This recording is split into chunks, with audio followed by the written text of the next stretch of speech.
మీరందరూ కూడా దయచేసి రాస్తారు అక్కడ నుంచోబెట్టండి, మా ఇద్దరిని మాట్లాడుకోనివ్వండి. ఒక నిమిషం. మరి 10 సంవత్సరాలు ఉన్న మనిషి ఒకసారిగా నన్ను మాట్లాడనివ్వకుండా చూడనివ్వకుండా చేస్తున్నారు. నేను ఎలా బతుకున్నాను? ఎవరు చూడనివ్వకుండా చేస్తున్నారు? అందరూ అండి. మరి తను సపోర్ట్ చేసే వాళ్ళు అందరూ అవ్వచ్చు, ఎవరైనా అవ్వచ్చు.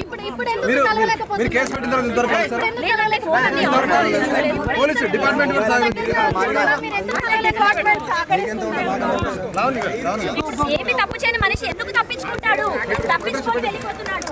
సమాధానం చెప్పండి.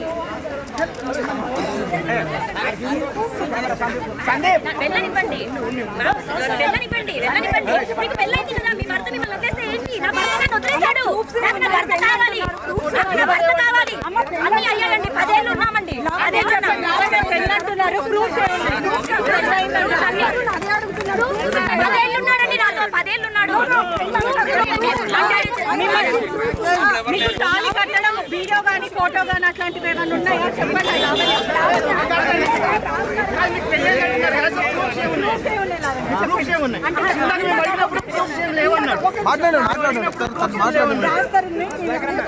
పెళ్లి గురించి రాస్తారని ఏం చెప్పాడంటే చూపించిందా అని అడిగాడు.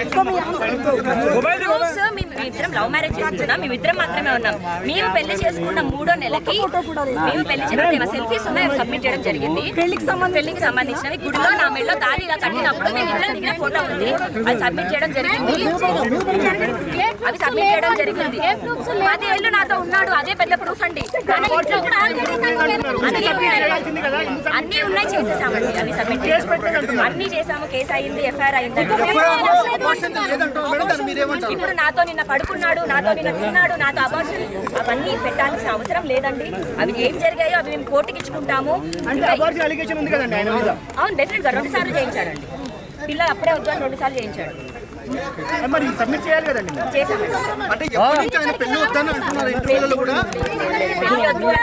బయట సమాజానికి అదొక కారణంగా చెప్తున్నాడు, అంతే ఎందుకు అర్హత లేదండి. అతను నా ఇంట్లోంచి పారిపోయాడు. ఈ కార్ చూడండి, అతను కానీ అతను వారి ఫాదర్ కానీ రాస్తారు ఇల్లు రాస్తారు కార్ తీసేసుకున్నాను అంటారు. నేను ఒక నార్మల్ అమ్మాయిని అతని ఇంట్లో ఉన్న మనిషిని తీసుకొని ఏదో కబ్జా చేయడానికో ఉంటారా? ఆకలిస్తున్నాను ఒకసారి పెడతారు, 2 సార్లు పెడతారు. 11 ఏళ్ళు ప్రూఫ్స్ అన్ని సబ్మిట్ చేయడం జరిగిందండి. లేవు అని అతను చూపించమనండి. ప్రూఫ్ ఉందని నేను చూపించాను.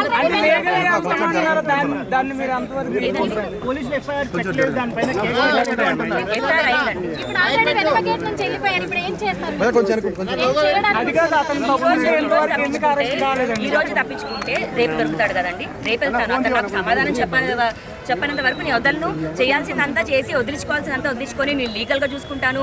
మా లాయర్ మాట్లాడతాడు అంటే కరెక్ట్ కాదు. అదే అండి, ఇప్పుడు ఎందుకు అరెస్ట్ చేయట్లేదు అన్నది డెఫినెట్ గా. ఇప్పుడు అతను మరి అన్నది నాకు తెలియదు. నేను ఒక కామన్ అమ్మాయిని. నేను బయటకు వచ్చి న్యాయం కోసం పోరాడింది. మీడియా హెల్ప్ తీసుకుంది.